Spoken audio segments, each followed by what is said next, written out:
Now, Mark Seddon and I go back to the aforementioned 1970s. It doesn't look like it in my case, and it certainly doesn't look like it in his. He has discovered the secret of everlasting youth. He's been a Labour candidate, been the editor of the left-wing magazine Tribune. He has been a Labour grandee on the National Executive Committee. He's been a speechwriter for the Secretary General of the United Nations in New York. He's been a lecturer in journalism at some of the best universities in the world. And he still finds time for us on the mother of all talk shows. Mark Seddon, thanks very much for joining us. Let me test you on one thing first. Even by their own miserable standards, have the Blairites made a mistake in setting their face so firmly against the railway workers? Isn't the public opinion polling, isn't the number of Labour members turning up on these picket lines, including Labour members of Parliament, including front benchers, now growing so large that this must be classed as another Blair blunder? Well, George, I mean, you'll be glad to hear that I was down at the picket line at the Bletchley Depot yesterday, and the strike, the first strike day. I was actually, oddly enough, I wore this jacket because I have this badge here. You're talking about, this is you probably can't see it, National Union of Railwaymen. It's given to me by Jimmy Knapp. You'll remember him, the leader of the National Union of Railwaymen. Yes, I spoke about him earlier. It's very important to remember him. I spoke about him earlier. He was the first rail leader. Yeah, he actually mobilized public opinion just like Mick Lynch is doing now. He did. And to your question, yes, of course. I mean, I simply have to pinch myself. I've watched today David Lammy, who is apparently the shadow Foreign Secretary, saying now is not the time to grandstand and stand on picket lines. And immediately, of course, there's been a great plethora of pictures showing him doing just that just a few months ago. No, the thing is, it's insulting. Yeah. It's laughable, of course. It's deeply insulting, but kind of par for the course from, frankly, a Labour leader who really doesn't know what the word Labour seems to stand for. So, yes, I mean, they're hugely out of touch with public opinion, I think. They're certainly out of touch with the trade unions. I mean, Sharon Graham, the General Secretary of the Unite Union, your union, has been very critical today of the Labour Party. The Rail Maritime Transport Union, the old NUR, helped form the Labour Party. It's no longer affiliated to it, of course. It's just astonishing that we've got into this situation. I don't think, by the way, the Tottenham Labour Party and the trade unions have all condemned David Lammy. Nobody's really listening to Keir Starmer on this. I think just as we'll probably see a change of leadership in the Conservative Party, we're going to see it in the Labour Party as well. We'll come to the Conservatives. Just one more point on Labour. Keir Starmer was surprisingly pleased with the Wakefield result, considering that the Labour vote in Wakefield last Thursday was the lowest vote Labour have ever recorded in that constituency since 1931, the Ramsay MacDonald betrayal election. Yes, I mean, what we saw is the Conservative voters simply staying at home. And as you say, fewer Labour voters actually turning out in Wakefield than in previous elections. Look, everybody has been saying this. It's absolutely true, of course.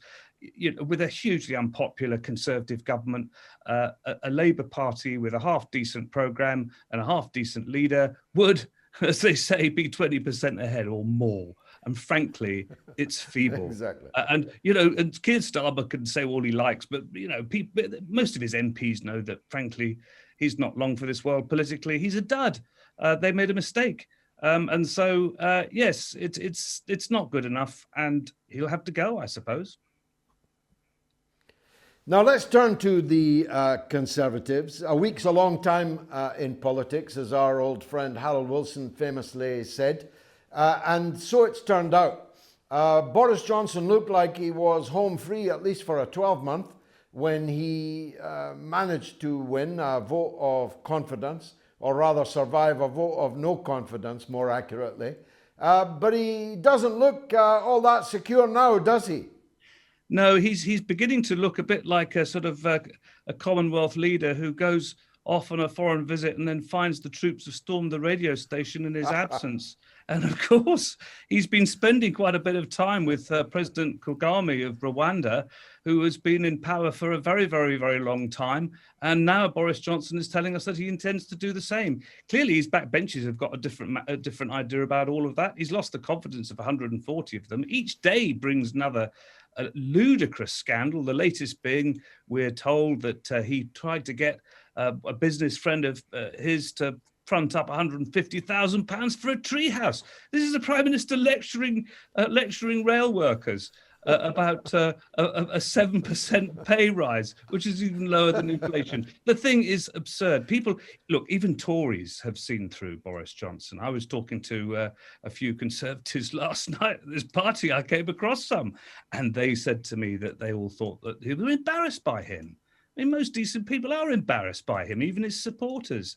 Everybody seems to know that, apart from the king who has no clothes anymore. Boris. Those who seek to live in glass tree houses at other people's expense should be careful of throwing stones. That's absolutely correct. Perhaps he'll seek political asylum in Rwanda. He has the look of a Commonwealth leader about him that is just waiting to be deposed. Let's hope the troops don't overrun this particular broadcasting studio. But the rules are that he can't be challenged again. But you and I both know that in politics, rules are there to be broken. Yes. And in the case of the Conservative Party, as we know, which is a very, very brutal party when it has to be, the brutality comes in spades. And then once they've sorted it all out, it all goes back to normality again. And I have to say, in all my experience with the Labour Party, the nastiness continues for a very long time, but at a much lower level. But the Conservative Party, as they said, the men in grey suits, it'll be the men and women in grey suits who will decide that really his time is up. And don't forget that a former British Conservative leader, Michael Howard, said as much the other day. So they're all plotting against him. And I'm sure that many of the MPs, we're now being told, by the way, this could be exaggerated, it could be spinned by the Labour Party, but some of these Tories in these northern seats are thinking about defecting. I think that a lot of the Tory MPs are looking at their constituencies now, seeing their voters are staying at home, are worried whether they're in the south or the north. And of course, the Conservative Party is supposedly an election-winning machine, been 500 years of it, 500 years too long in my view, but there you go. The thing is that they'll work out that he is an election loser, and I'm sure they'll change the rules and get him out. Yeah, not just Michael Howard. William Hague also has withdrawn his support for the Prime Minister. He's looking increasingly beleaguered. And as again, we both know, when that starts to happen, then the people in your own cabinet begin to vie for power. Who would you suggest? You're a supreme analyst with huge experience. Who would you suggest we keep our eye on? Well, I think we need to keep an eye on all of them because they're all absolute shockers. But I really couldn't guess. I mean, I could tell you something about the Labour Party, I suppose, but I can't tell you very much about who has got a big chance within the Conservative Party. They'll probably go for somebody who, I don't know. I mean, Liz Truss seems to be quite popular amongst some of them. There's Christopher Tugendhat, who's I think he's chairman of the Foreign Affairs Committee. Of course, there's Jeremy Hunt, a former health secretary, who I've come across some Tories who are talking about him. But there's no enthusiasm for any of these people. But there again, you remember when Margaret Thatcher was toppled, people said, well, who on earth could possibly follow her? And it was a very grey, dull man called John Major. But he did go on to win the next election for them. And the Tories will probably be hoping that Keir Starmer stays as leader of the Labour Party, they find a new Tory leader over the next few months in time for an election, which they can now pick at their own choosing, because they have any time between now and the 5 years being up to do it. So I would have thought they'll be as pragmatic as ever they are, and they'll find somebody from their ranks who they think can beat Keir Starmer or whoever Labour decides to try and get instead of him. Well, given that we live in a country where virtually nobody in the country knows the name of the leader of the Liberal Democrats, and they're consistently polling at 10% and winning by-elections as they won the Tiverton, perhaps the leader doesn't matter as much as long as he is not a negative, as long as he's not dragging the party back. Possibly. I suspect a lot of people don't switch on to any of this until it comes to an election and they have the debates between leaders. I mean, you'll remember, nobody'd heard of this guy called Nick Clegg. In fact, most people have already forgotten about him. Of course, he's become a corporate shrill, as we know. But Clegg, there was something briefly called Clegg Mania. He appeared on the television in the debates, and he seemed to beat Gordon Brown, and he seemed to beat the Tory leader, and suddenly everybody thought Clegg was the best thing since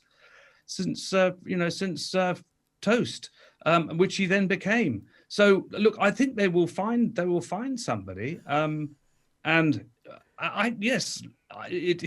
we don't have a presidential system, but when it comes to general elections, a lot does seem to hang around the leader, but also what are the policies? And of course, the problem for the Labour Party at the moment is that there don't seem to be many policies. Keir Starmer won his election essentially saying, well, these policies that Corbyn had were actually quite popular. I'll keep those.